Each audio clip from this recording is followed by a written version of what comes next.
Hello everyone, and welcome to today's session, Cyber Threat Intelligence and Incident Response, Best Practices to Secure Your Cloud. I am Preetama and I will be your host for the day. Our speaker for today's session is Malini Rao, Global Head of Cybersecurity and GRC Operations. Please note that the session will be on listen-only mode and will last for about 40 to 50 minutes, out of which the last 10 minutes will be dedicated to Q&A. I would request all the participants to post all your questions in our Q&A window. Also, we have two criteria for the certification. Firstly, our participants need to attend the full session. Secondly, they have to fill out a survey form and give the correct answers to all the three questions, which will be based on this particular session today. And the form will be sent to you by Monday. A little bit about our speaker before we start today's session. Malini Rao has 2 decades of experience and expertise of working globally in various areas of cybersecurity, such as cyber defense, cyber forensics, application security, and many more. She has managed large multi-million-dollar projects and large teams globally. She has rich experience working in various industry verticals like financial services, healthcare, information technology services, retail, consumer good, oil and gas, and many more. She has taken up leading roles in corporate houses such as Cybersecurity Architect, Program Manager, CISO, Head of Cybersecurity and GRC Operations. Malini is also a global Women in Cybersecurity influencer and a board member of the Women in Cybersecurity community at ISSA. She has received many recognitions and awards for her contributions as a cybersecurity influencer and a mentor. And without further delay, I give the floor to Malini to start with the session. Thanks, Preetama, for the great introduction. Hi, everyone. Good evening, good morning, good afternoon, from wherever you are listening. So I'm sure you might be waiting for this session for a long time because it was postponed from the last time because of my engagements that I was quite busy. So today's topic is cyber threat intelligence and incident response practices, best practices that we are going to look for securing the cloud. I'm not able to make this. Okay, all right, sorry for that. Okay, so today's agenda is we are going to talk about a cloud security shared responsibility model. I'm not going into details about the cloud computing, what is cloud computing, the basics, because I'm sure the team here already is aware about what is cloud computing. So I will go through the cloud security shared responsibility model. We'll discuss about threat intelligence, incident response, what are the platforms available for threat intelligence solutions. We should understand what is threat intelligence lifecycle before we talk about the best practices. Then we'll talk about incident response process, and then we'll talk about the role of threat intelligence analyst and incident responder. What exactly does threat intelligence analyst and incident responder do in a day-to-day of his day-to-day work that he carries out on a day-to-day basis. We look at the some of the recent cloud cyber attacks and what kind of statistics are there from the CISO's perspective. What are the top concerns from cloud cyber attacks perspective? And we'll also look at some of the cloud threat intelligence and incident response solutions available in AWS, Azure, and GCP cloud. We will also talk about the best practices to follow to secure your cloud from incident response perspective, right? I mean, how can you make sure in a cloud environment you are ready for facing some of the cloud related incidents, and how do you respond to it, and how you will make sure that you are protected in your cloud environment. So we'll talk about that, and of course we'll take some of the questions in the end of the session.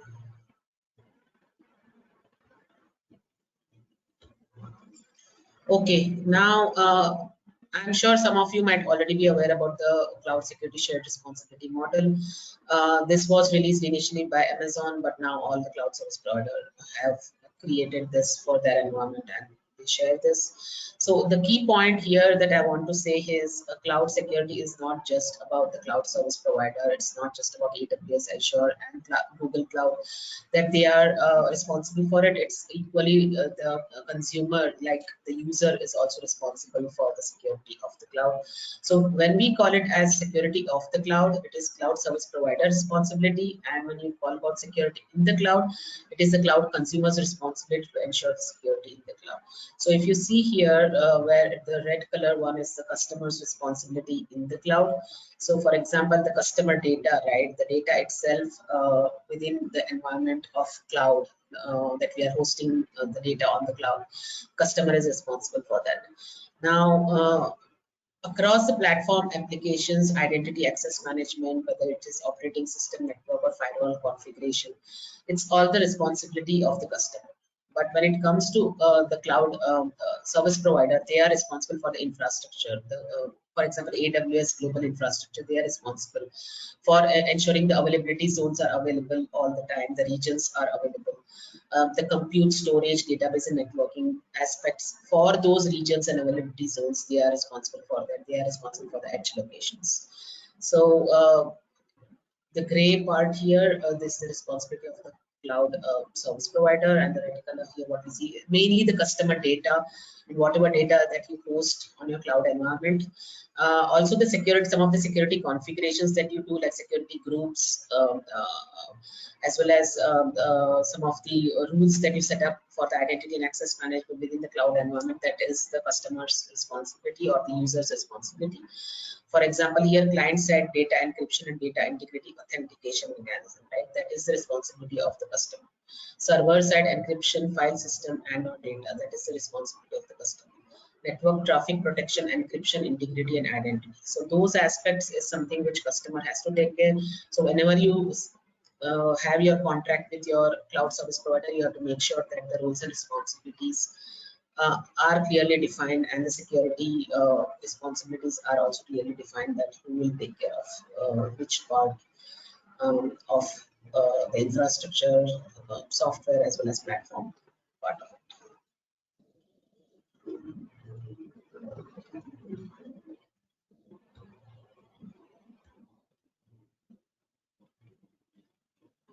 Okay, so now let's look at what is cyber threat intelligence and incident response.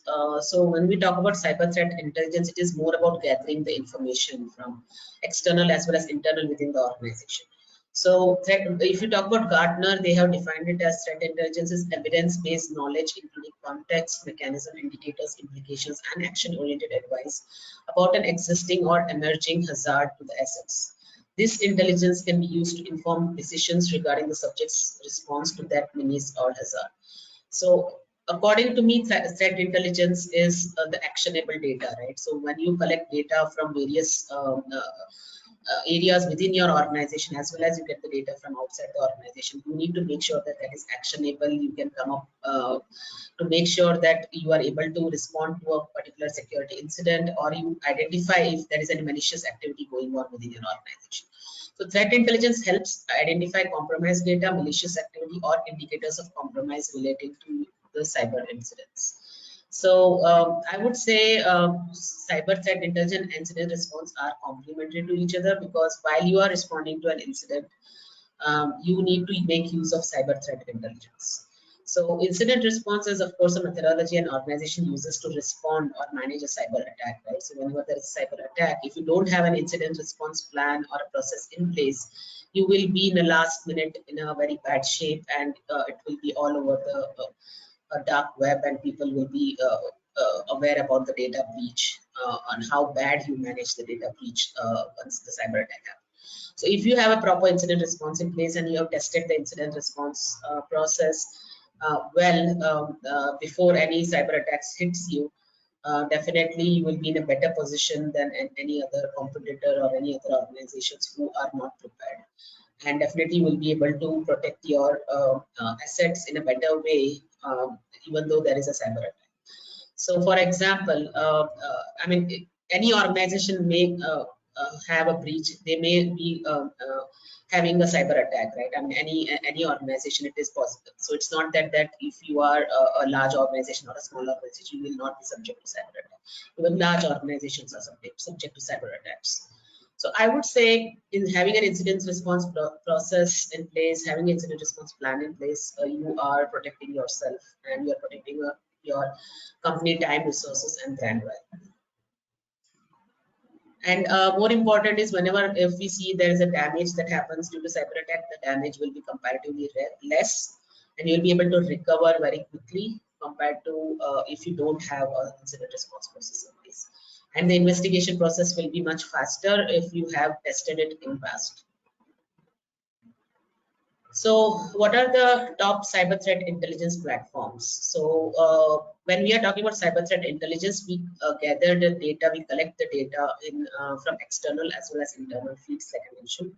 So when it comes to manage the entire cyber threat intelligence, we have multiple solutions available. Of course, we have free solutions as well as, open source, as well as we have the licensed versions of the solutions. So some of them are like IBM or Anomaly or Recorded Future. These are some of the top threat intelligence solutions and platforms being used. There is Alienware, there is Cypharma. I have just listed down some of the top cyber threat intelligence platforms. There are many nowadays in the market who have cyber threat intelligence platforms who provide the feeds from various sources. So it is very important that you look at what kind of sources they are getting the data from, and whether they are latest and they are of any value to your organization. That's more important. Now let's look at what is cyber threat intelligence life cycle. So when it comes to cyber threat intelligence, there are various phases in the process of gathering the data and then analyzing and disseminating it. So let's look at quickly on the 5 phases that are there in cyber threat intelligence. So it starts with planning and directions. First, you set scope and objectives for your core intelligence that you need, and what are the processes that will be followed. So you will set those scope and objectives first, and you plan in what direction I want to have this, what kind of data that I should be collecting. So the next phase is the collection itself. Then you deploy the data gathering and processing techniques. So you can have the threat intelligence platform to collect the data and then feed into your SIEM solutions, or you can have a SOAR kind of a platform where the threat intelligence can be integrated with those solutions, and you can have this intelligence fed into it, and you can have the alert mechanisms set for analyzing it. So while you are doing analysis, you should have to translate the raw intelligence into meaningful and taxonomized actors, events, and attributes. So analysis is more important because you need to have the actionable data, and then you analyze it so that you identify the threat actors, and you identify any malicious attacks that might be possible or that might have already happened within the organization. So production is assessing the intel significance and severity based on the business and environment context, and then dissemination of feedback. You have the report generated and then consider it based on urgency. If there is any urgent possibility of attack, then you make it as urgent and confidential based on the final report that you come up with based on the analysis. Now let's look at the cyber incident response process. So whenever there is an incident, you basically there are 2 aspects of cyber incident response. There is proactive capabilities and responsive capabilities. So when it comes to proactive, it is more of preparation, detection, and analysis. And when it comes to responsive, it is containment, eradication, and recovery. So whenever there is a cyber attack, you quickly prepare, detect, and analyze proactively to find out if there is a cyber attack within your organization, if there is any ATP kind of an attack. For example, we saw SolarWinds attack, which was more of a advanced advanced persistent threat, and the threat actors were already had exploited the network monitoring solution from SolarWinds. So those kind of attacks can be identified if you have the right threat intelligence feeds, and you have the right incident response process, and you have the right solutions to complement the threat intelligence and incident response process. So to have a successful incident response plan, you need to go through the 6 steps, which is best practices 6-step framework. You have to prepare, define an organization level security policy, what qualifies as a security incident, and step-by-step guide on how to handle an incident. So you have to prepare it in that manner to make sure that you are following the step-by-step process. You have to then identify what criteria, specific kind of security issue or a cumulative set of circumstances trigger the incident response plan. Then you stop the threat. Once you identify and that what is the threat, then you stop the threat from spreading across the organization and doing further damage by implementing short-term and long-term containment process. So you might contain your laptops, you might contain the network, you might look at your VLAN and you can make sure that the VLAN is contained, or if there is an endpoint, you have to contain the laptops, and you have to contain those hosts to not infect your entire network or your entire environment within your organization. Then you establish a process to restore all the compromised systems and update the defense system to prevent the same security incident from occurring again. So you come up with the process to restore and recover your data and compromised systems, and make sure you do that.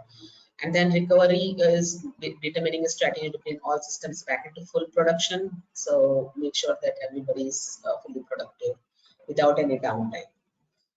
And of course, the learnings, you have your RCAs and learnings, you review the documentation of your incident and update it, your IR plan based on feedback through the whole process.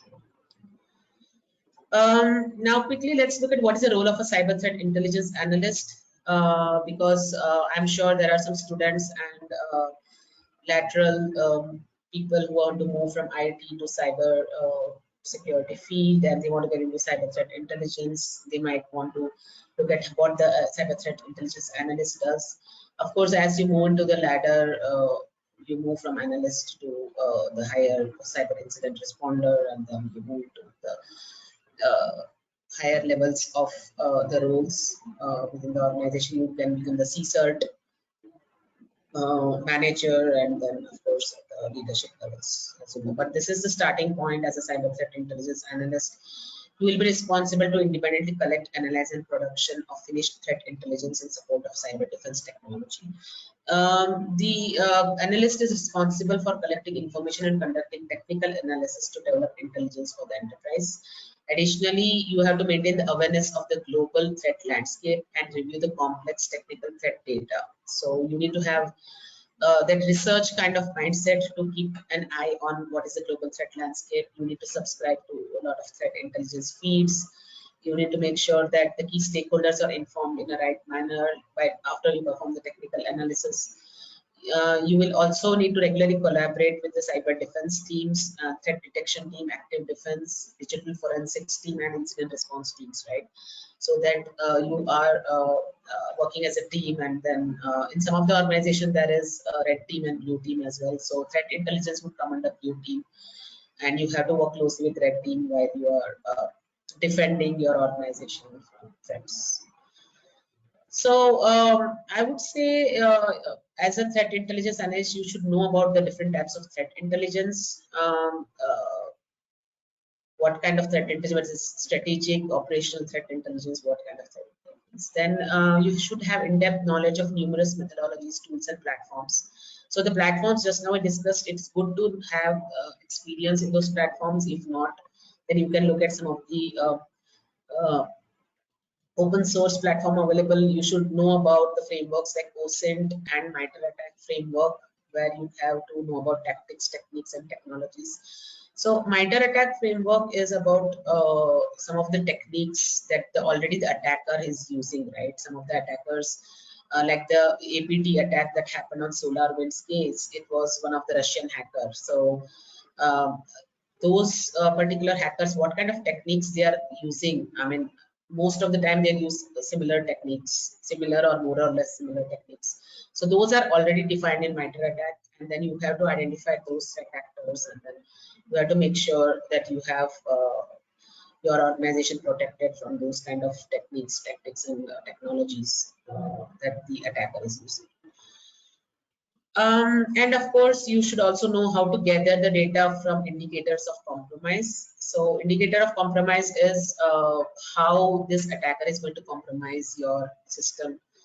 The whole cyber kill chain process, if you're not aware, you can Google it. The whole cyber kill chain process you should be aware of, and how the attacker attacks the environment, and what kind of indicators are generated, and how it gets compromised. So those are something which you should be aware of as a cyber threat intelligence analyst.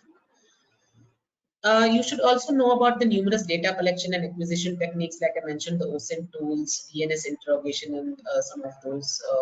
Because why you need to know is because there are multiple ways of collecting the data, like search engines, website footprinting, web services, using OSINT tools, because the attacker is going to use these kind of solutions as well, the automated solutions. So we have to, as a defenders, also have to make sure that we are having the right sources to collect the data and then analyze it.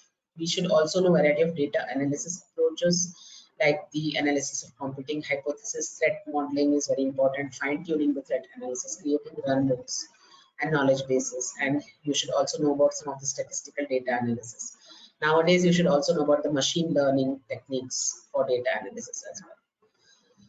And now coming to knowledge and application of threat intelligence solutions. Of course, you should have creativity, analytical skills, research kind of mindset, which I already mentioned earlier. And of course, if you have hands-on experience, like you have created a lab in your environment, you have it on your laptop or desktop in your house, you have that, and you have set up at home lab, that is also useful if you are a newbie to the entire field.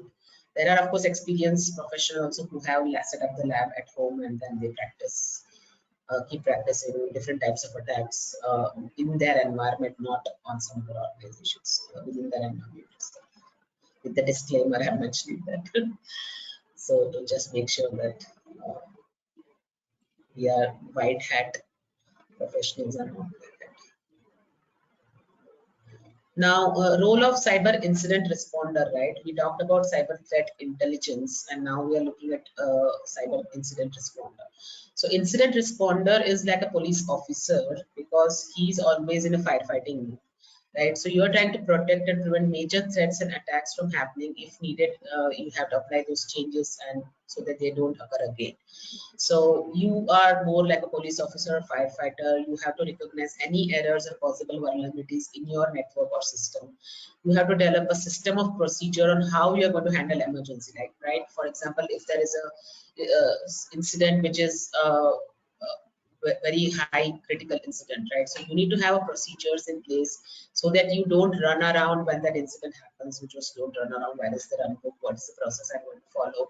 How I'm going to escalate this? So you should always have a run book in place. You should have the procedures in place so that you follow those step-by-step procedures, and comply, of course, with the regulatory requirements while you do that as well. You effectively oversee systems and applications for any suspicious activity. You collaborate with other security team members to get the information. That's very important. In some of the organizations, incident responders also run the penetration testing, risk analysis, and security audits. You have to develop a system for communication trail that needs to take place during an emergency, and how to relay the necessary information to the legal team or the law enforcement team. That also procedures need to be defined and needs to be followed. And of course, provide well-composed reports to proper management team members, so they are alerted in a timely manner, and detailed RCA with the reports on what happened and how the incident was responded and contained. Those aspects needs to be recorded as well. Then the role of the skills required are for a cyber incident responder. You should be familiar with forensic software like NCASE, Helix. These are some of the examples. It's not that you should have all the solutions. Maybe some of the solutions are there and some of the solutions are not. So NCASE, Helix, XRY, FTK, these are some of the forensic software solutions, top of forensic software solutions. You should have knowledge of OSINT. You should be comfortable with archiving and backing up a variety of technologies. You should be fluent in major programming languages like Java, PHP, C++, of course, Python also in today's world. You need to know Python, JavaScript. Highly proficient because in cloud environment, most of things are on JavaScript, or it's Python scripts, or it could be any other programming language which is used for the cloud. So highly proficient in computer operating system like Linux, Unix, and Windows.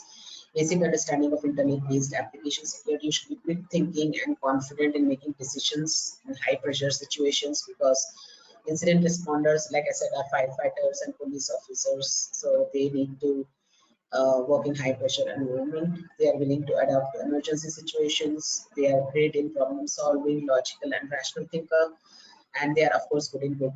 They should have good communication skills. So make sure that your communication skills is good. Now let's look at, so what I did was I covered the basics of cyber threat intelligence and incident response. Now let's look at how it is applied in terms of the cloud environment, right? Because most of the organizations due to COVID-19 have moved to cloud or are moving to the cloud environment. So we should understand what is happening in the cloud environment and how we should safeguard ourselves.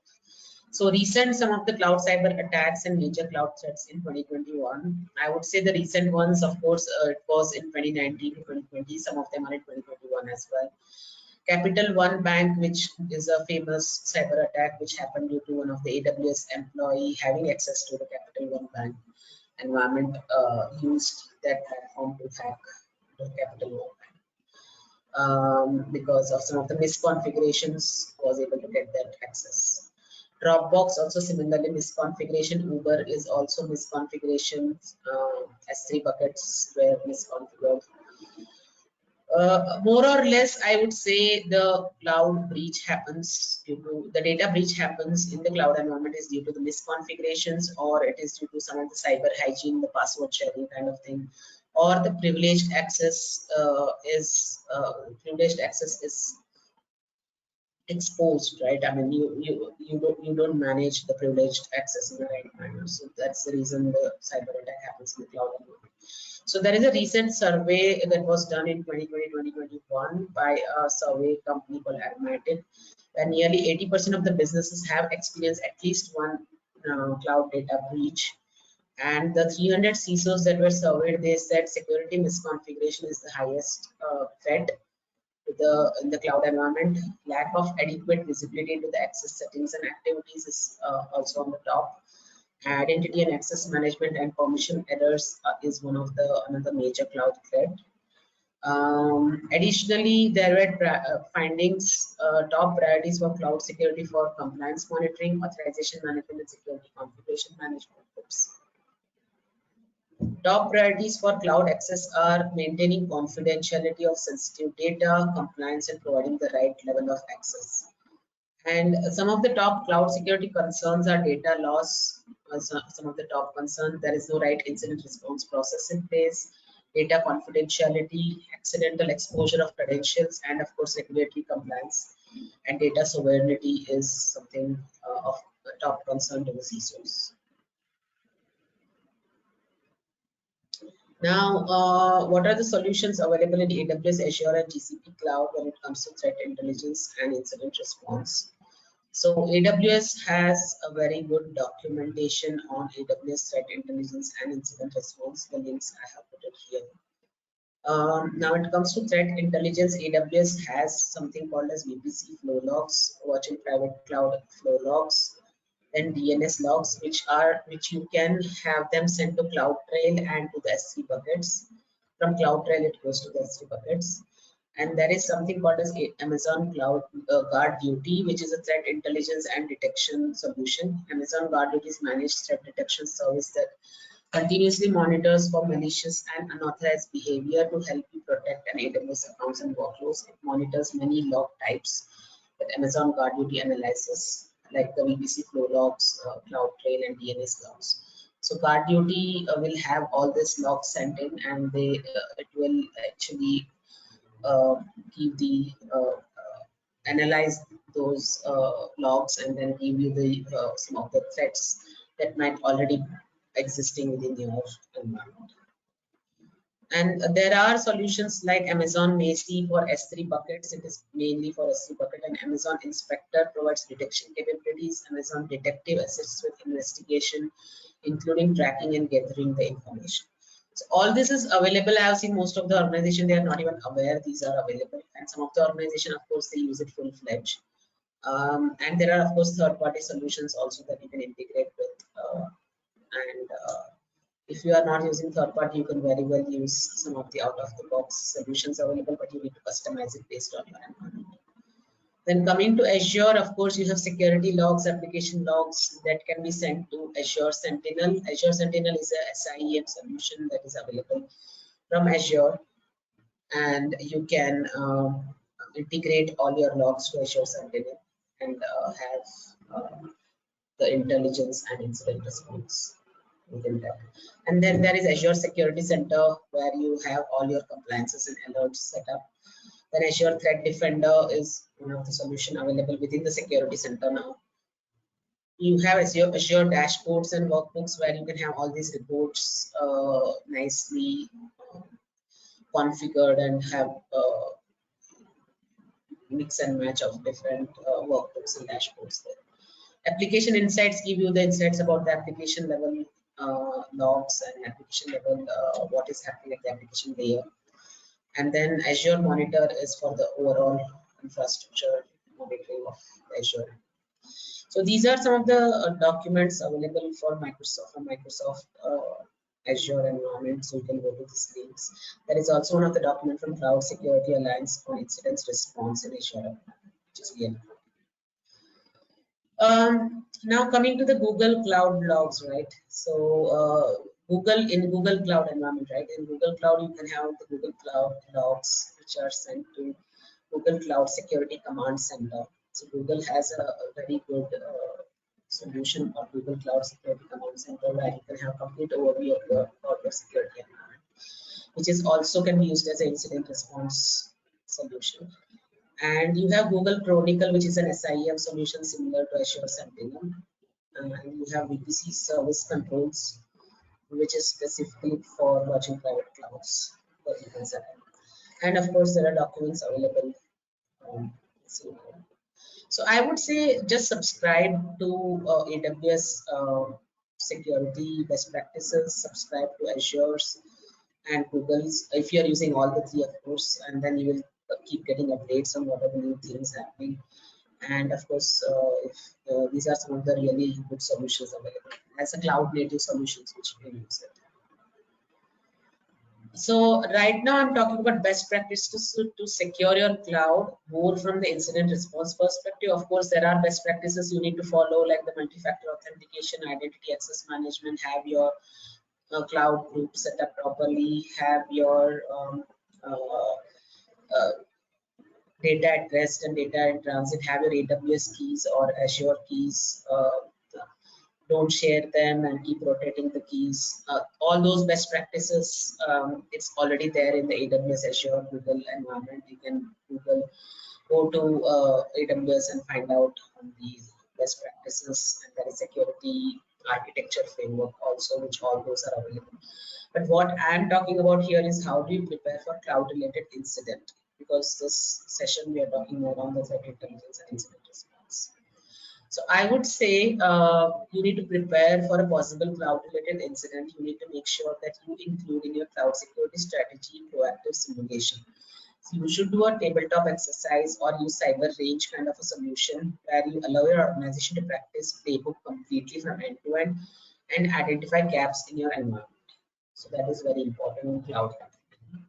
Have the right tools during incident response. Sometimes the tools don't work, so test it properly and make sure that it works effectively in the cloud environment, such as endpoints or at the network level. Having tools specifically designed for investigation and action within the cloud environment helps enable organization to defend the cloud-based assets. So that's very important. So some of the organization will just reimage their instances, which is not good. I would say you should redeploy. When an incident is detected, the first instinct is often to simply reimage the cloud-hosted machine or an instance, but doing so loses valuable forensic artifacts, because as part of cloud security investigations and as part of the incident response process, you need to have your forensic artifacts. So instead of redeploying, instead of reimaging, better to redeploy so that the incident responders can perform thorough forensic investigations to helpfully stop on that activities. Then search out for policy dead spots. Cloud security is, of course, as I said, it's shared responsibility, and understanding which party is responsible for which component helps to prevent any gaps. So it should be clearly defined. And of course, as I said, you should use the right threat intelligence solutions and right threat intelligence feeds by understanding how threat actors are trying to break into cloud environments and what they do once they are inside. Organization can better detect and defend against malicious attacks. You should also perform threat modeling within your organization, as I mentioned earlier. There are many threat modeling frameworks available. Microsoft has its own threat modeling framework, which you can check out those as well. It's available on. Yeah, so that's about it. I'm happy to take up the questions if there are any. Thank you very much for all your time, and I hope it was useful. Thank you so much, Malini. Thank you so much, Malini. That was a very informative and insightful session. And I can say that our audiences have loved it because there are a plethora of questions waiting for you in the questions tab. But before we take the Q&A session, everyone, I would like to say that today's webinar is in sync with two of EC Council certifications. One is our CTIA program, which is the Certified Threat Intelligence Analyst, and this particular certification maps to many roles in the industry, like threat intelligence and intelligence analyst, threat analysis and reporting, vulnerability management, and threat intelligence. Whoever has this certification is eligible for 11,000 plus job vacancies globally, with an average salary of $90,107 per annum. Other than this, the other certification that this particular webinar syncs with is our ECIH program, that is the EC Council Certified Incident Handling Program. Anyone who has this certification is eligible for more than 10,000 plus job vacancies globally, with an average salary of $76,252 per annum. So if any of you are interested to know more about these certifications, please take part in the poll that will be on your screen right now, and let us know your favorable mode of training. So Malini, can we start with the Q&A? Hello. Yeah, sure. Okay. So Malini, right? yeah, the poll will be on, but we can take the question and answer while the poll is going on. Sure. All right. Okay, so I'll start with the Q&A, Malini. So the first question is, how can we manage APTs previously unknown threats with the help of CTI?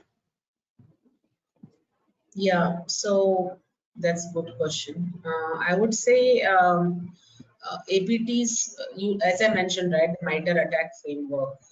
So if you are using some of the solutions like SIEM and command detection and response XDR solution, you need to integrate that with the MITRE ATT&CK framework. You should perform threat hunting and gather the intelligence, which I was mentioning, the right feeds and the actionable feeds, right? And you have to slice and dice that information to make sure that it's applicable to your organization. So I mentioned about tactics, techniques, and technologies, TTPs, that you have to identify. You have to identify the indicators of compromise. You have to identify the threat actors using MITRE ATT&CK frameworks. You can use tools, frameworks like OSINT as well. So those are some of the frameworks that you can use and integrate that with your cyber defense solutions, so that you identify the APTs within your environment well in advance, if there are not in the last stage, or maybe they are there in 3 months or 1 year in your environment. For example, in case of Equifax, they were there in the environment for a very long time, and they could identify it almost after a year. Even after they identified, they were not able to contain, and they were able to continue the attacks on their portal in various other locations, Canada or other all over the globe. So that's how I would say. So you need to have the right frameworks. You need to use right techniques, tactics, and technologies. You need to have. You need to identify. You need to perform threat hunting and also have the threat intelligence deployed and integrated with your security solutions like SI. I hope that answers the question. It sure does. Thank you so much. I'm not able to. Pratima, I'm not able to see the questions. Are you sharing these? Malini, if you go, you will be able to see that there is questions tab in the toolbar that is there. Okay. Okay, so if you just click there, there is a portion that says undock pane from control panel. So if you click that, you will have the questions tab in front of you, and all the questions are there. Yeah, I can only see one question on the KPI. I don't see any other question. I don't know why. Maybe you should. I see one question. What are the best security KPI for managing shared responsibility in the cloud, especially for SaaS? I can take that. Probably after that you need to take that up. Okay. Okay. Yeah, sure. So the best security KPI for managed shared responsibility in cloud, especially for SaaS.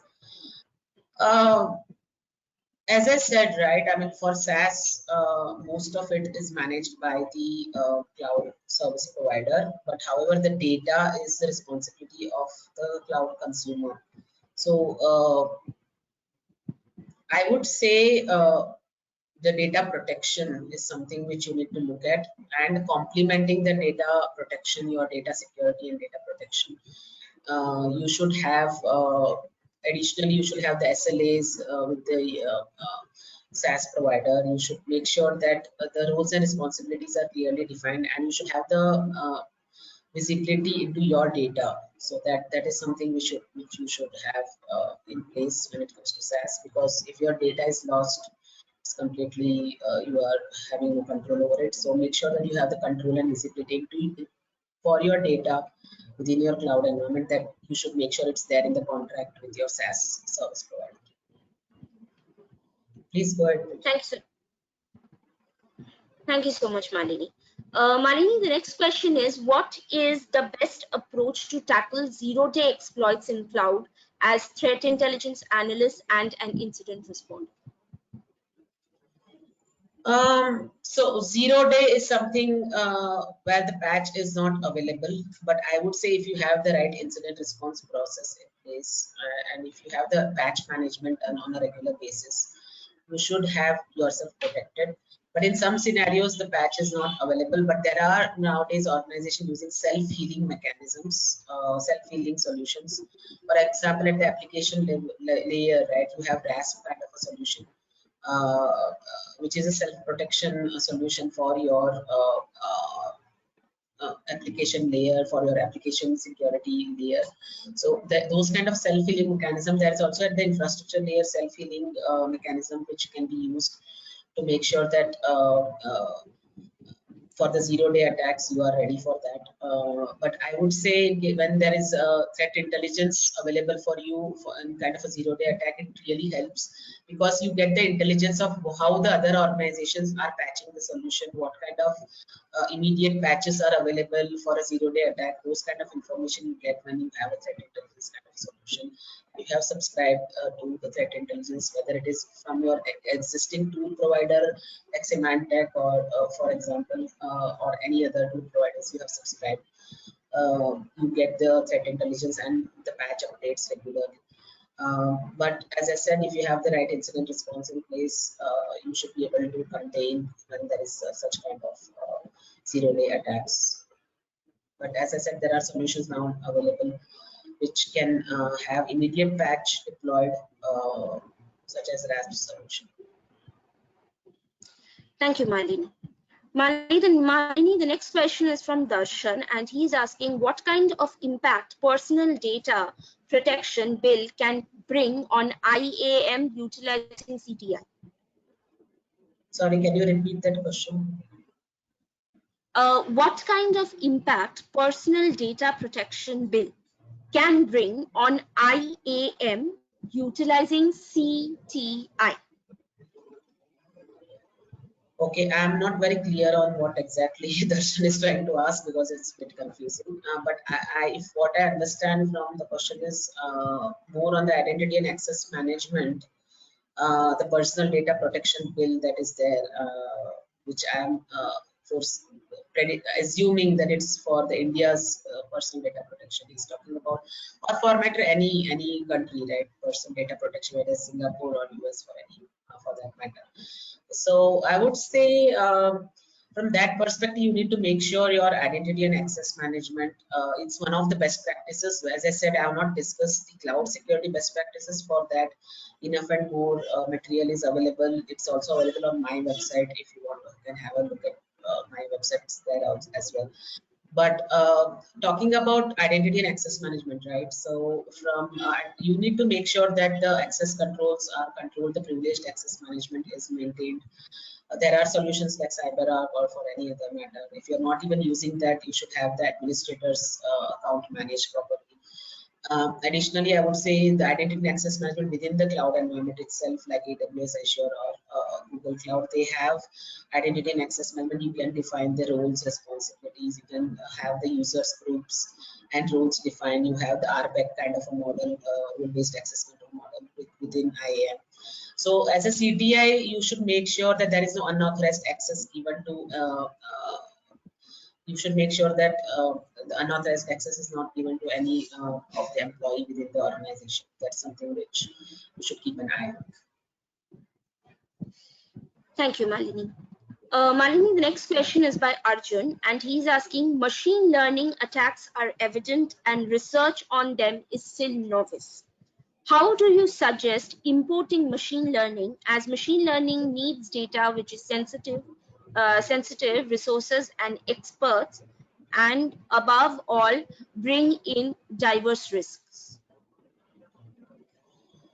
Yeah, that is good question. I would say machine learning is the attackers have already upgraded to machine learning tactics and techniques. But of course, as a defenders, there are some organizations who are already using machine learning to a greater extent, but there are organizations who are not yet reached there. Some of the industries are quite forward in machine learning, and financial services in particular, or the technology industries are adopting machine learning quite well. And there are people who are learning machine learning on day-to-day basis, because machine learning is not a new concept. It's just a hype created. Machine learning is used since long back. I would say in 1990s. Since then, it is being used, or even before that. But I would say this is now coming up because the kind of attacks that we are seeing is using machine learning, right? So we as defenders, we should learn machine learning. We should know about at least some basics of machine learning, how we can use multiple threat intelligence feeds, use machine learning on them, and get the right information. So that's very critical. As a threat intelligence analyst, I think you should have basic understanding about machine learning and how the attacks are executed, how you can use the threat intelligence feeds and use the machine learning techniques to get the right information. So that's, I would say, you should keep up with the pace. Even though there are some organizations might not be using it, but from your personal interest perspective, I think you should keep up pace with the machine learning techniques. Some of the you can look at some of the top machine learning websites that are available for learning, and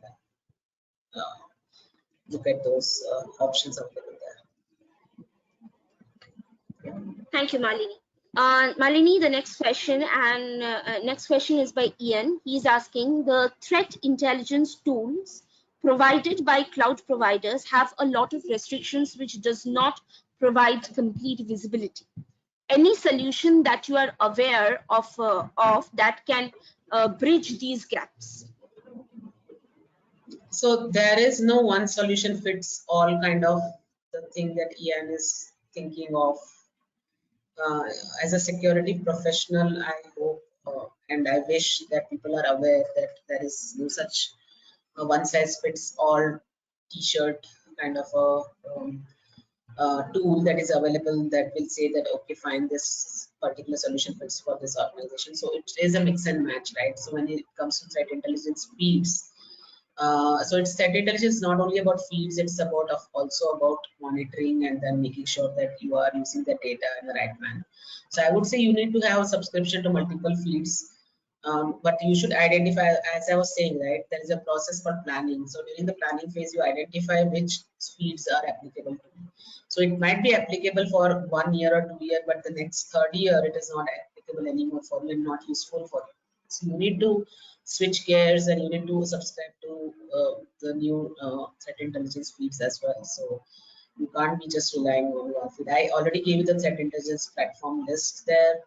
Those are some of the top platforms, but as I said, you need to do your own planning and testing, proof of concepts with different feeds that are available on them. Identify the best one for you. Thank you so much, Malini. And Malini, this is the last question for the for the evening today.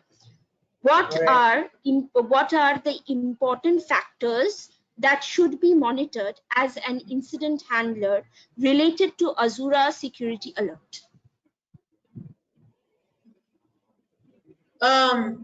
Okay, so Azure is nothing different from AWS or Google Cloud. It is, I would say, the main controls that we should be looking at from the Azure, as I mentioned already earlier, right? Identity access management is one of the area that you need to look at, have the multi-factor authentication enabled. You should also look at the network layer. You should have your groups, security groups defined properly. You should have at the network layer, you should make sure that those are available. You should also have logs integrated with Azure Security Center, as well as compliance checks done regularly using Security Center. You should also use Sentinel if you have the licenses, and make sure the SIEM is used, particularly for the Azure environment. Sentinel can be used for AWS and Google Cloud as well, and you can integrate with SIEM solutions like Splunk as well. But as I said, these are some of the top controls that you should make sure it is there. And of course, another big control is the encryption as well, that you should look at the AWS or Azure keys. In this case, it is Azure. So the some of the key management systems should be used within Azure environment that is available, and make sure that the access keys are that's something which you don't share with anyone, and you are protecting those an encrypted environment. Using Vault, Azure Vault, which is available for the keys. Thank you. Thank you again, Malini, for answering all these questions and for such a great presentation. With the questions, we have also got a lot of appreciation from our audiences who are saying that they have learned a lot from today's session. So it was a pleasure to have you with us. So this concludes our webinar. Thank you so much, Malini. So this concludes the webinar for today, guys. Those of you asking in the chat and in the questions tab, the survey form will be sent to all of you on Monday with the survey questions as well as the 3 questions based on today's presentation. And once we receive all the responses, we will be going forward and giving the certificate of attendance to those who will be answering all the 3 questions correctly. Thank you all for attending, and I am sure you all have learned and have enjoyed this presentation. Now you all can end the webinar. Thank you, and have a great weekend ahead, guys.